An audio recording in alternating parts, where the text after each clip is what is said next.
San Travels, importante, youtubers, lo máximo, Perú.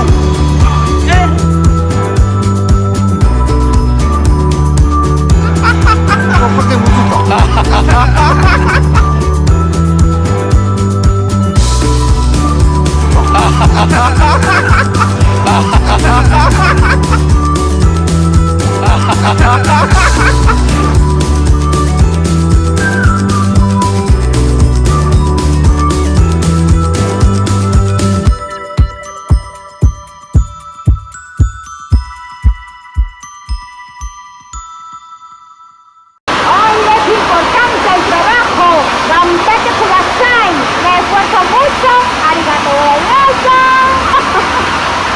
mag-like kayo sa San Traveler. Mga ka-travelers to, dito tayo si Alicia, welder dito sa Japan. So meron tayong makukuha sa kanya na magandang advice. Ano yung dapat gawin sa mga bagong welder na babae? Kailangan ba magpakumbaba, mataas yung ulo? Ano yung dapat gawin, Alicia? Yung dedikasyon mo na matuto talaga. Siyempre tayo mga babae, hindi naman tayo talaga nag-aral sa Pilipinas. Ako nga, sa Japan natuto eh. Tama.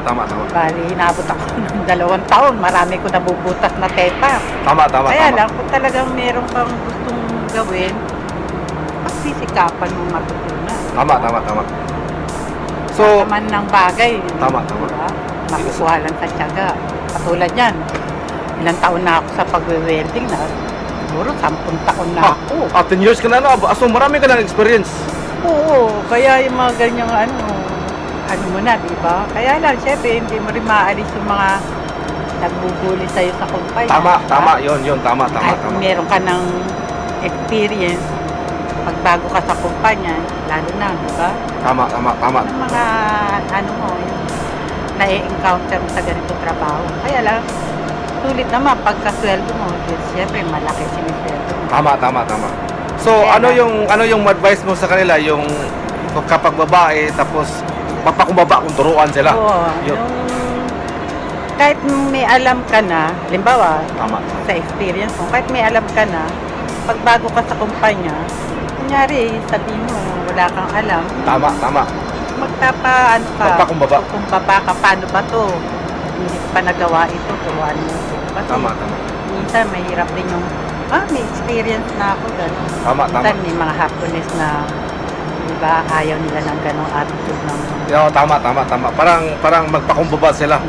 Baga yung pride mo, ibaba mo, na magpakumbaba ka na, wala kang alam, parang gano'n. Kasi sa karanasan ko na rin, dati kong boss, sa totoo lang, talagang hindi ko alam kung bakit siya naging boss. Pero sa akin, alam ko na, kasi may experience. Tama. 10 years experience. Minsan, sa kanya, kaya yun, hindi kami nagkakasunod. Kaya ngayon, yung mga karanasan ko na yun, nag-iaral na sa akin na kahit may alam ako, pagbagong pasok ako, hindi ko pa alam sa kanila. Tama. So, yung mga bagong pasok pa lang na mga babae na mag-apply ng welding sa Pilipinas, ano yung ika-advise mo sa kanila? Yung talagang kasi pag nag-isa ka mag-welding, unang-una may experience mo. Masakit sa mata. Masakit ang mata. Diba? Oo. Tapos yung mainit, nakakapasok. Tama. Mainit. Pero kung talagang gugustuhin mo isang bagay, yung feeling mo ba na kailangan matutunan ko ito? Tama. Diba? Kasi, biro mo, babae ka, kaya mo mag-welding. Tama. Parang kinakailangan talaga na tiis at tiyaga, gano'n na lang. Oo, tiyaga lang.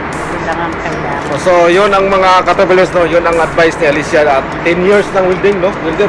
So, marami na siyang tao na tinuturuan, di ba? Maraming tao na tinuturuan. So, ito yung mga advice natin, mga ka-travelers, na marami tayong matutunan dito sa Japan. Sana, kapulutan nyo ng aral. Tama.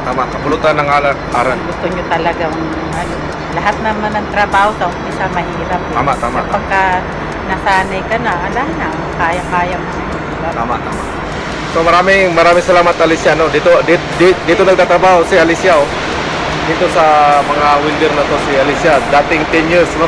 10 years experience, napaka-tagal na experience, 10 years. Welder sa Kawasaki, marami ka na kumpanya, no? Kawasaki, itong dito sa dati kong kumpanya sa Imaso, 7 taon ako. Bali doon sa kabilang kumpanya ko, 2 taon. Tapos sa Kawasaki, 6 na buwan. Ano? Tapos dito, bali itong January 28, 1 taon na ako dito sa kumpanya na ito. So, bali mga 10 taon na. So maraming salamat mga travelers, no? God bless, God bless, God bless. Ha? Sige.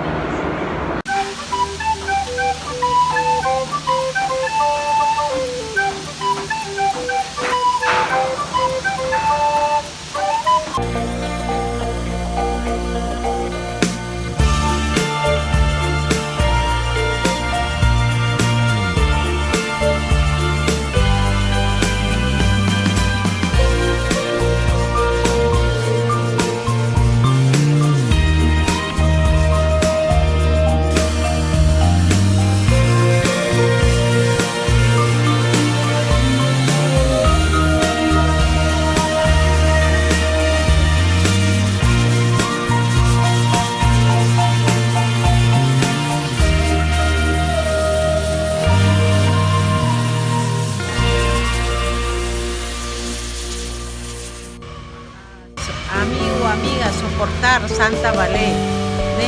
Estamos en Japón.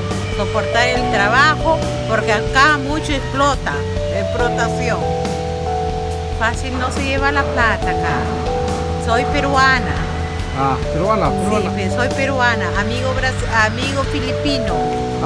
soporta. Soportar acá trabajo. Beler. Soportar Santa Ballet. Ya.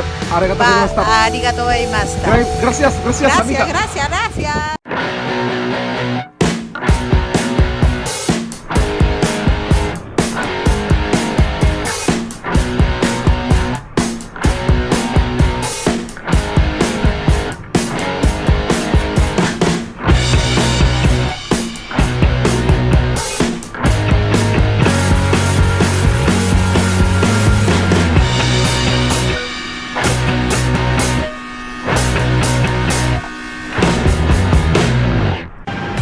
Kung naamoy time, subscribe mo sa Chan Travelers.